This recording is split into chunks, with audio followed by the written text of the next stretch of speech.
Spirit Guide Messenger po. Welcome back po. Okay, doon po sa mga bago kong subscriber, maraming salamat po at nag-subscribe po kayo. Doon din po sa mga cross-watcher, maraming salamat din at naligaw po kayo. At gusto ko lang po ipaalam sa inyo, hindi po kayo napunta dito sa aking YouTube channel by accident. Okay? Dinala po kayo ng gabay nyo dahil malamang merong mensahe. Okay? May kailangan kayong malaman. At gusto ko pong sabihin sa inyo na talasan nyo na lang po ang inyong intuition. Okay?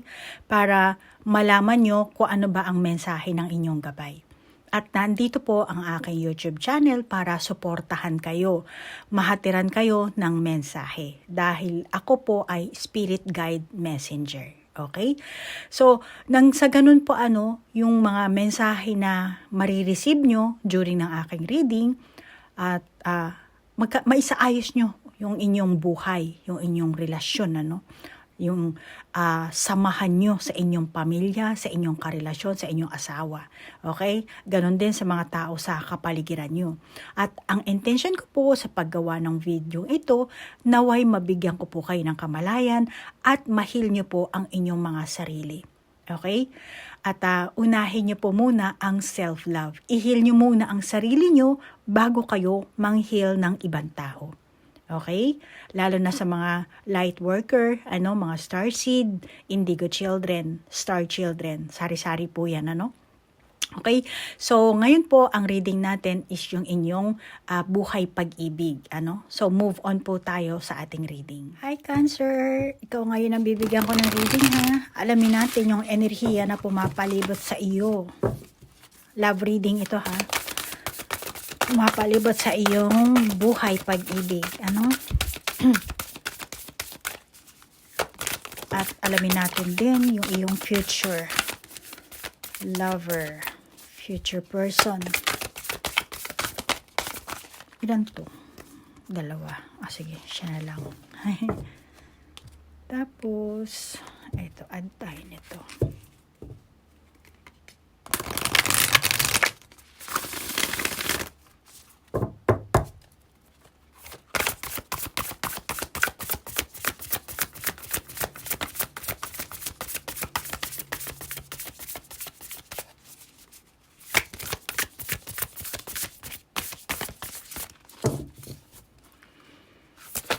Oops. Ayan na.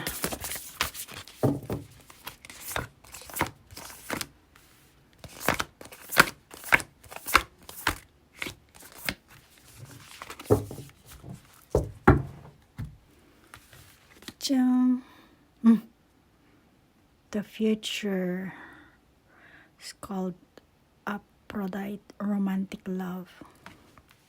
And then keep your dreams alive. Expansion at saka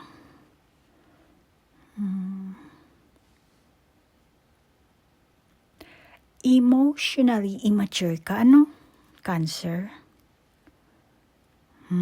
Emotionally immature ka. Overly emotional. Malamang yung iba sa inyo. Masasabi ko na ikaw siguro ang Cancer na may anxiety. Hindi lahat, yung iba, ha? Okay? Pag naka-resonate ka, take it. Kung hindi naman, just leave it. Okay? At ikaw yung Cancer na yung tipong madaling maniwala. Or mapaniniwalain. Ganon. Masasabi ko rin na ikaw ang Cancer na moody. Maaring nagkaroon ka ng affair sa taong may karelasyon na. Or ikaw yung Cancer na yung tipong marahas kang tao. Marahas kang Cancer. Mapangahas ka. Kung may karelasyon ka, malamang na ikaw or ang iyong person ang nagiging emosyonal. Hindi matatag ang inyong samahan. At mukhang nagdulot talaga ito sa iyo ng masasabi kong problema. Kaya nga mukhang Tingnan mo naman itsura nito. Mukhang may anxiety talaga. Ano? Hindi maganda yung aura ng taong ito.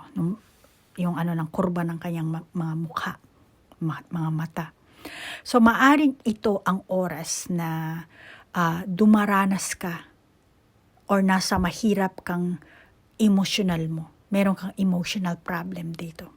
Ano? Maaring hindi lahat sa inyo, ano?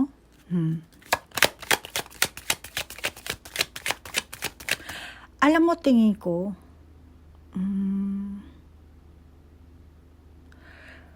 kung hindi ikaw ang mayroong emotional problem dito, baka yung person mo. Ano? Kung ikaw ang Cancer na may karelasyon, may asawa, may ka-live-in partner, ano?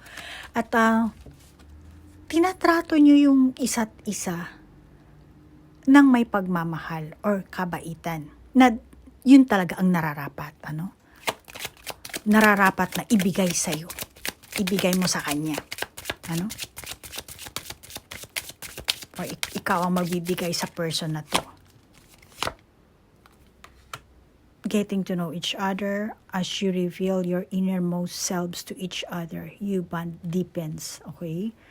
And then, let go of control issues. Allow these situations to unfold naturally. So, masasabi ko dito, dapat yung trato nyo sa isa't isa dito, pasensya na, Cancer, nangangati yung aking mga mata. Pati yung taas ng aking ilong. Yung hindi nyo naibigay yun sa isa't isa, yung tamang pagtatrato, hindi nyo trinato ng kabaitan ang isa't isa. Malamang may mga chismis kang nasagap, Cancer, at wala ka namang pruweba dito. Pero bigla ka na lang, parang doon ka naniwala. Kaya malamig ang tawag dito, ang pagturing mo dito sa person na to. Parang lumayo ka nga sa akin, huwag mo akong kausapin. Ganyan. Doon ka naniwala kumpara sa explanation ng taong ito. Walang gender ito, no? So, mas pinaniwalaan mo or mas pinakinggan mo yung mga sabi-sabi. Sabi nun doon, sabi dito. Hindi mo pinakinggan yung rason nito. Malamang. May mga nasagap ka kasi. Mas doon ka naniwala, doon ka nag-react ngayon. Alam mo, hindi kayo siguro naglaan ng oras na mapag-usapan nyo kung ano man yung dapat yung pag-usapan. At mas nauna na yung emosyon. Kaya imbis na malutas nyo kung ano man ang issue na nagdudulot sa inyo ng kaguluhan, doon ang tawag dito, doon gumulong yung inyong enerhiya. Doon pumalibot kayo. Maring ikaw or kayong dalawa mismo. Yan ang nagdulot sa inyo ngayon. Kasi mas pinakinggan mo yung narinig mo. Tapos na may narinig ka, mas nauna yung emosyon mo, yung naramdaman mo. Imbis na lutasin nyo kung ano man yung, kung magharapan kayo dito, hindi yun nagawa yun. Kaya mas lalo nagdulot sa inyo ng kaguluhan, at mas lalo ding humahaba yung issue, yung inyong kaguluhan, yung inyong problema dahil malamang ikaw, Cancer, meron kang emotionally immature ka siguro. Kaya ganun din,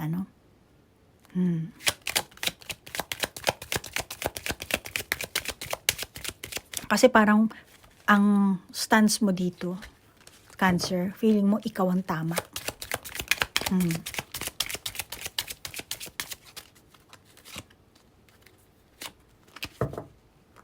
Feeling mo siguro ikaw ang tama, ikaw ang mas nakakaalam. Codependency, addictions are afflicting your romantic life. Stay optimistic about your love life. Positive thinking and faith will bring you romance. Okay. Dali lang, lahat-lahat sila dyan.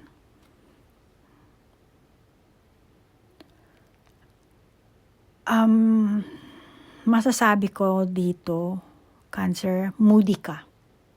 Moody. Kaya yung person mo, malamang hindi niya tuloy alam kung kailan ang timing na magpapaliwanag siya, kung kailan wala kang toyo sa utak. Kaya naghahanap siya, tsumachamba siya eh. Kailan ko ba ma-explain dito kay Cancer? Kailan ko ba sasabihin?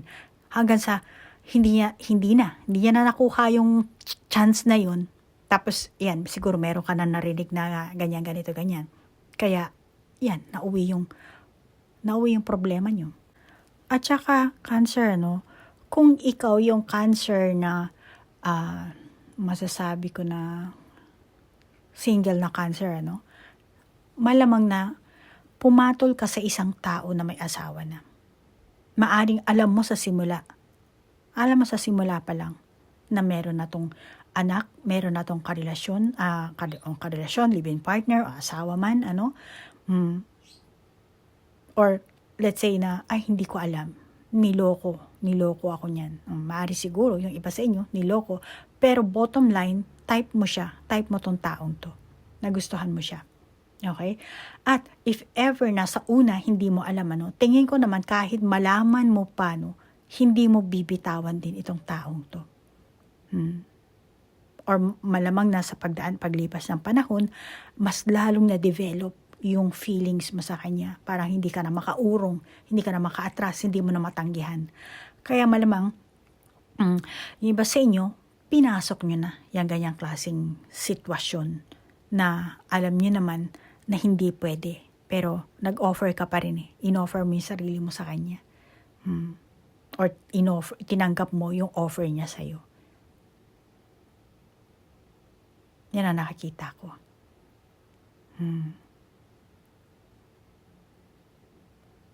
Siguro umiwas ka rin. Umiwas ka pero hindi mo na iwasan. Natalo ka ng damdamin mo dito. Maaaring iba sa inyo, hindi nyo talaga makontrol. Hindi na kayo makakawala.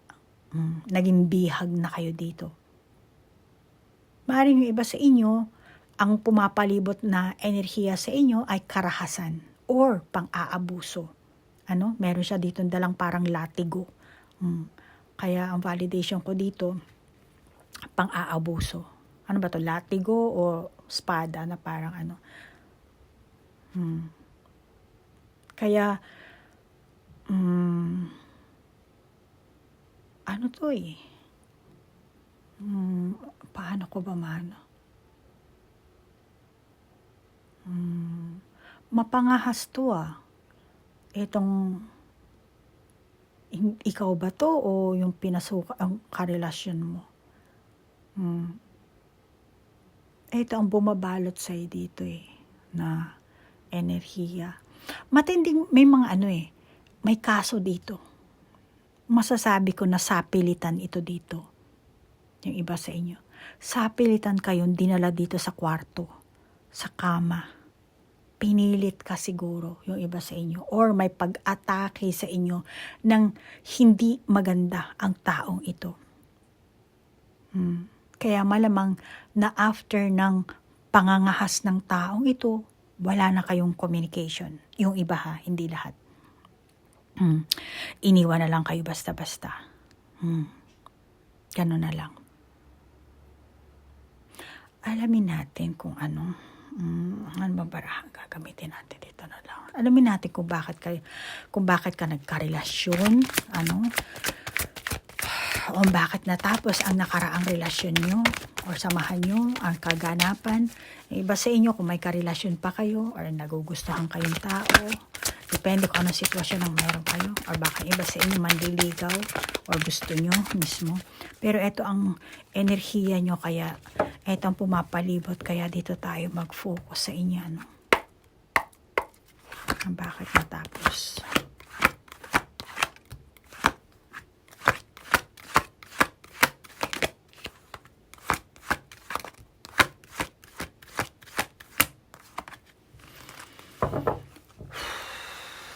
Bakit natapos ang inyong samahan?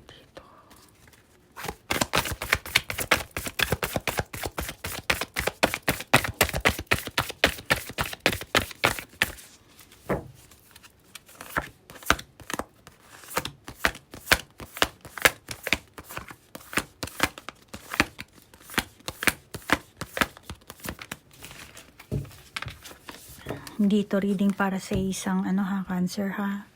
Diyang detach.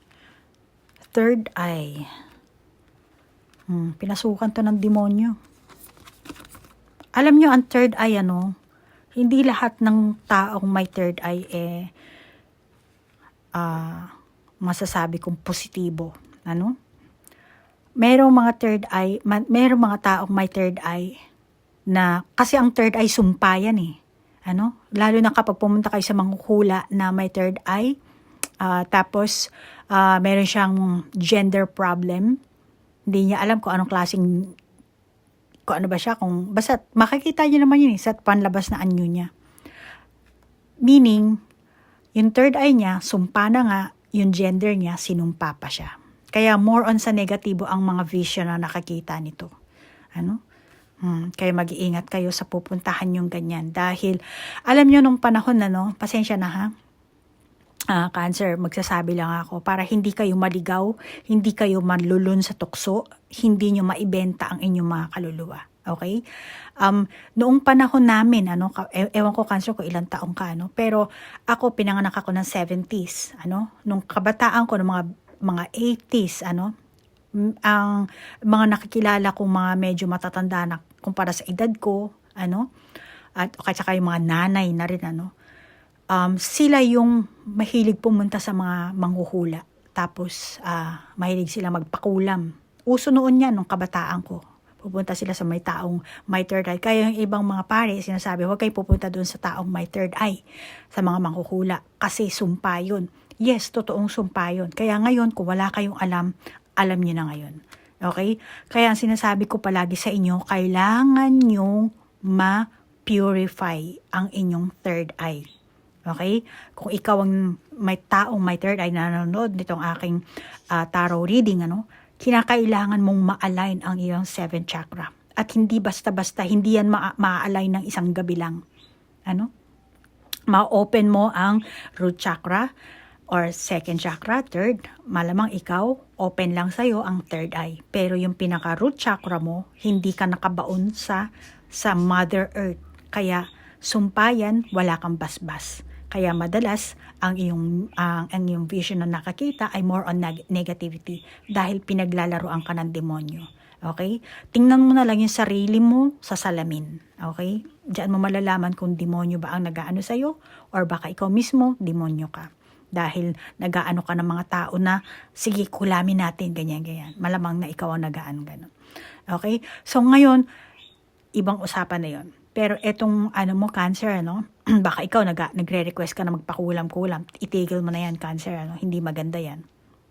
Ngayon, Cancer, itong taong ito, na malamang na masasabi ko na pinasukan ito. Kaya naging mapangahas sa mga kilos niya. At kung bakit natapos ang inyong samahan? Kasi nakuha niya ng gusto niya. Yun lang yun. Kaya, ayan, hihiwalay na siya sa'yo. Ayan, bibigyan ka na ng laya.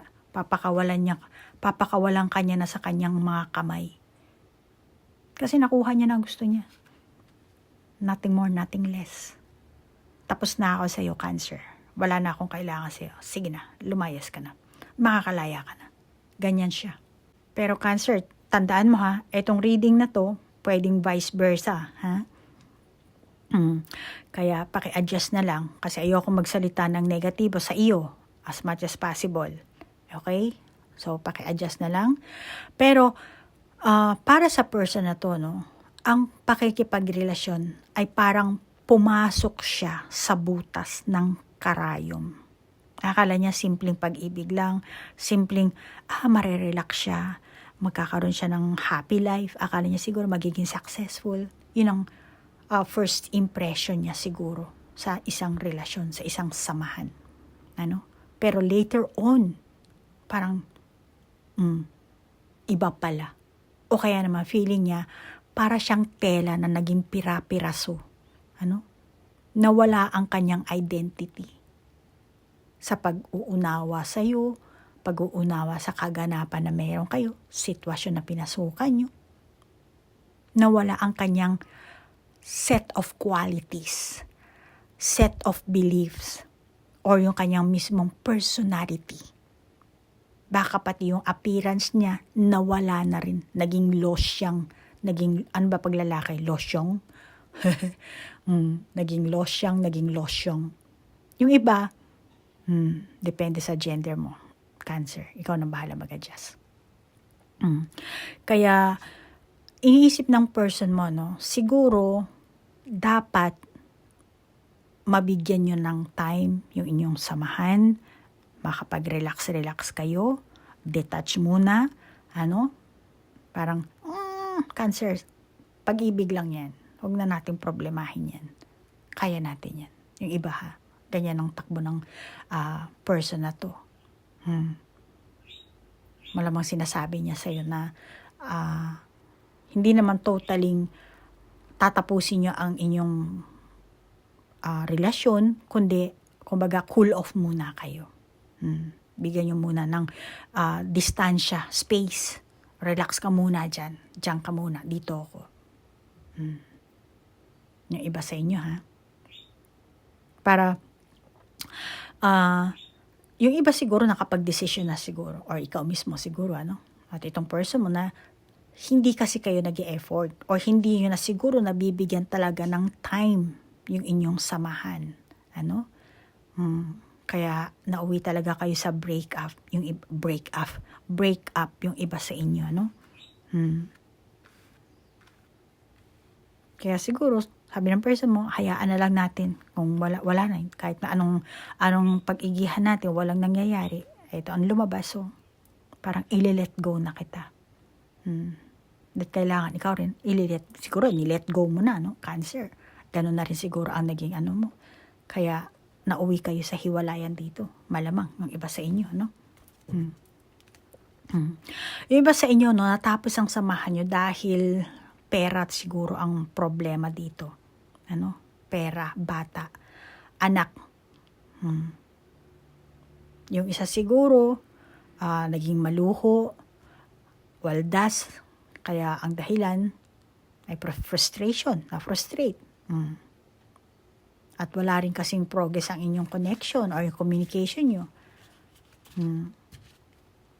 Lalo na kung meron pa kayo nanliligaw sa inyo, yung iba sa inyo, Cancer, or baka ikaw, Cancer, ang nanliligaw.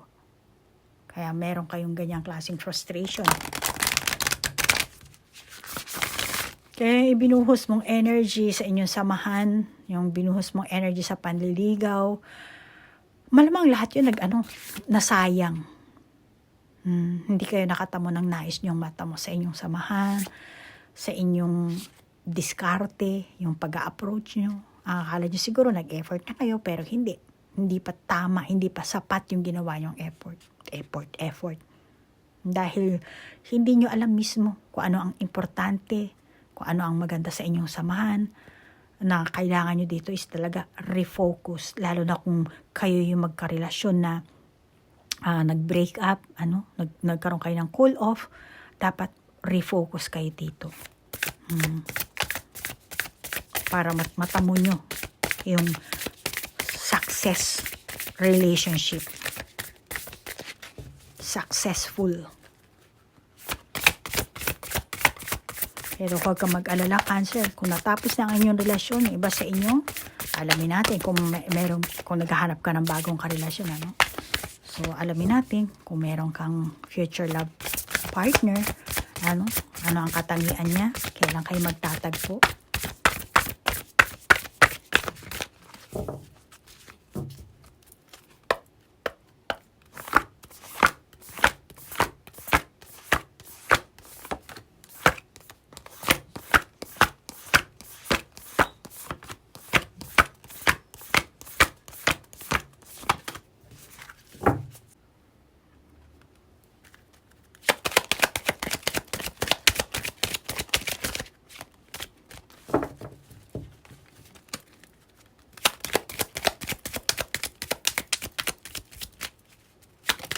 Oh, tumalsik. Oh, free yourself. Free yourself.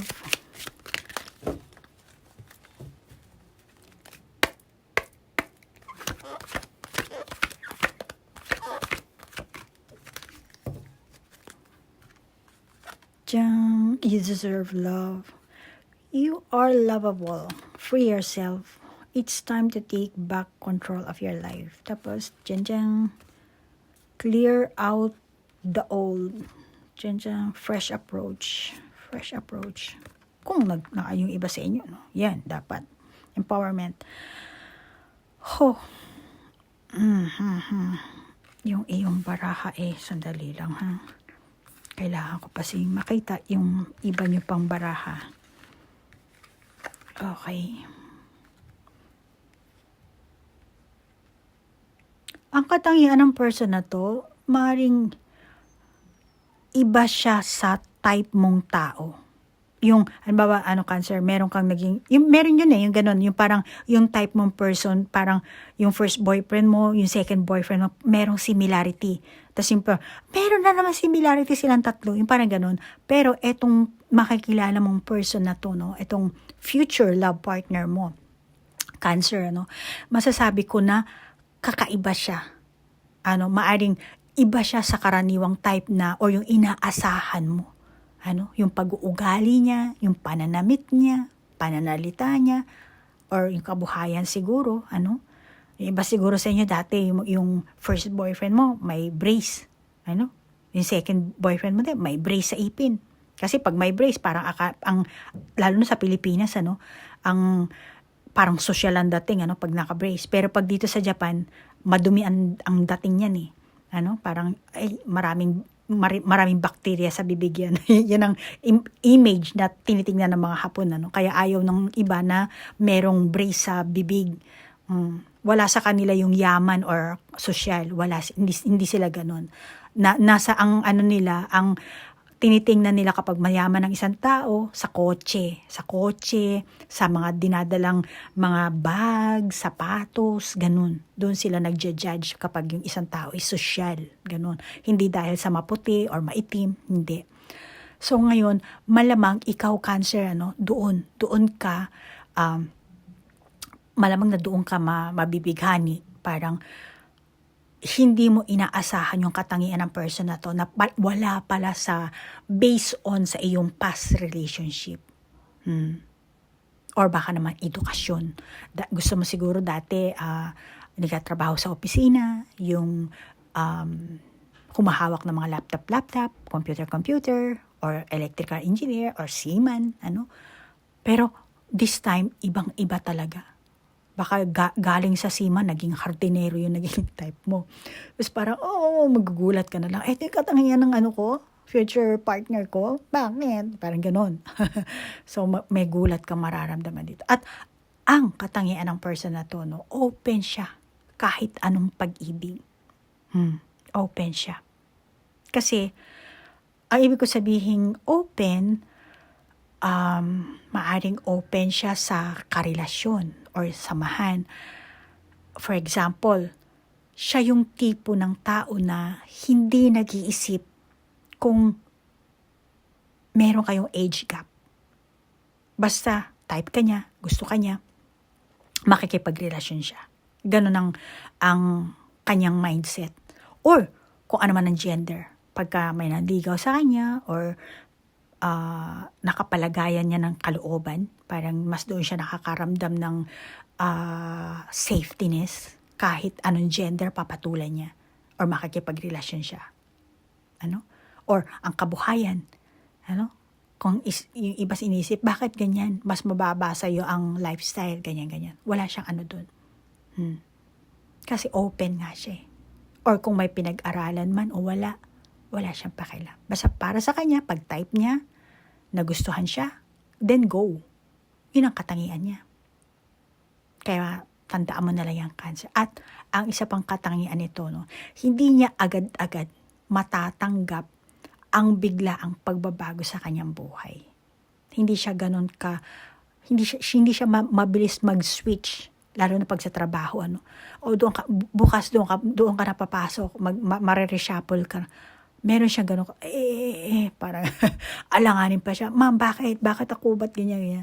So, meron siyang gano'ng klaseng pag-uugali, lalo na baka ka-office mate mo pa to, At hindi rin madali sa kanya ang mag-move on. Kumbaga, meron siyang karelasyon, tapos na nag-break up sila, hindi siya agad-agad makakapag-move on. Kahit sabihin mong magkaroon siya, pumasok ulit siya sa panibagong karelasyon, bagong samahan, still naandun pa rin yung feelings, naandun pa rin yung bagahe. Kung masaya man, naandun pa rin yung memory. Kung malungkot man, then naandun yung kanyang loneliness, yung kanyang kalungkutan. Dala niya yun. At or hindi niya makalimutan siguro yung dati niyang karelasyon, naandun siguro yung image, yung pinakamuka nung karelasyon niya. Lalo na kung naging seryoso ito. At ang isa pa, binibigyan niya kasi ng limitasyon din yung sarili niya. May pagsisisi din to sa nakalipas eh. Kaya kapag naging close kayo nito, baka i-open niya sa'yo, ikwento niya. Para mabigyan niya ng kalayaan yung kanyang sarili. In a way na sa pagkikwento niya sa'yo, magkakaroon siya ng, marirelief siya dito, kumbaga. Yan na nakikita ko sa person na to. Serious to ko magmahal. Hindi ito yung tipong makikipaglaro lang siya. Or maaring nagkaroon ito ng financial loss. Kaya malamang na ayaw na rin muna makipagrelasyon. Yung iba, hindi lahat. Kaya masasabi ko na iba na wala nang gana dito. Focus na lang siya sa pananalapi niya, sa kanyang negosyo, trabaho siguro. Yung iba sa inyo, itong future love partner mo, meron siguro siyang kapansanan. Kapansanan na, masasabi ko na, tinatago niya to eh. Na kahit dasal niya, syempre hindi na to magiging normal. Maring since birth pa, or later on, meron siyang nadisgrasya siya. Kaya meron siyang sinisikreto, or meron siyang, para sa kanya kapansanan siguro, At ito yung namumuo na parang insecurities. Dahil sa katawan niya, meron siyang insecurities, or meron talaga siyang totaling healthy issue na tinatago niya. Tinatago niya sa mga pamilya niya, na talagang totally walang nakakaalam, kundi siya lang. Ayaw niya sigurong magbigay ng alalahanin sa kanyang magulang, sa kanyang mga kamag-anak, Kaya siya mismo tinatago niya talaga. Siya lang ang nakakaalam. Or baka yung iba naman, ang ugali naman nito is yung sa family business nila. Siya ang humahawak, siya ang taga-taguyod. Kaya naman, very busy. Pero sinasabi ng baraha dito na sa person mong ito na you deserve love. Kaya malamang na dadalhin ka ng universe sa kanya. Kasi kailangan ng love niya dito. Sinasabi yan. Okay? Tingnan natin kung anong outcome nyo. Ito, kuhanin natin baraha. Alamin natin. Uy, bilis na. Uy!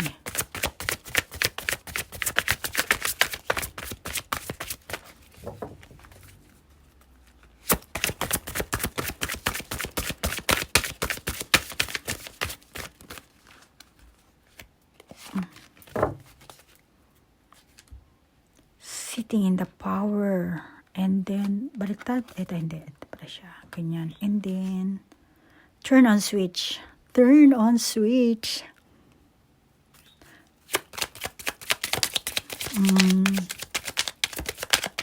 Baka yung iba sa inyo, pag once na nagtagpo kayo nito, agad-agad ha.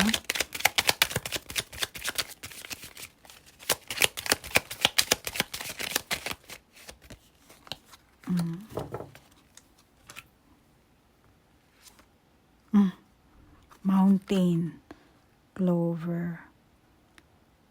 Yung iba sa inyo, sa unang pagtatagpo nyo, ayaw niya ma-involve sa inyong emotionally. Ayaw niya ma-involve sa iyo emotionally. Meron din kasi siyang, alam niya sa sarili niya na meron siya negative patterns. Parang baliktad to. Oo. Kasi tinignan ko yung mukha ng babae. Inspirational mediumship. Kaya sabi ko, pero mukhang dapat ganito eh. Sorry ha, tinitingnan ko dito. Ito pala ang tama dapat. Pero, ito, tingnan nyo na lang muna ha. Ito yung nakasulat. Tama, siya yung ganyan. So, ngayon, alam niya sa sarili niya na meron siya negatibong pag-uugali, negative sa pag-iisip niya rin, yung mismong pag-uugali niya talaga. At, sa unang pagtatagpo niyo, malamang na meron siyang feeling na sasabihin niya, ay, wala akong interest sa'yo. Kasi busy ako kung saan man siya busy, Maring yung iba sa inyo, makaramdam na parang, kasi tinan mo yung mountain, ang laki ng agwat, di ba?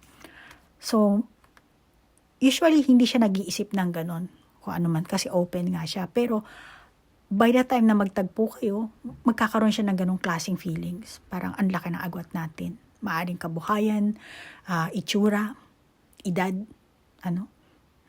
o kaya naman, talagang simpleng walang interest talaga. Or pareho kayo, wala kayong interest talaga mismo sa isa't isa, Or siguro, hindi kayo makontento talaga sa outlook. Kasi yung tipong wala siya sa kategorya ng type mo, Cancer. Or sa mga naging karelasyon mo. Parang hindi talaga eh. Pero bakit ganun? Pero ito yung future, future lover mo.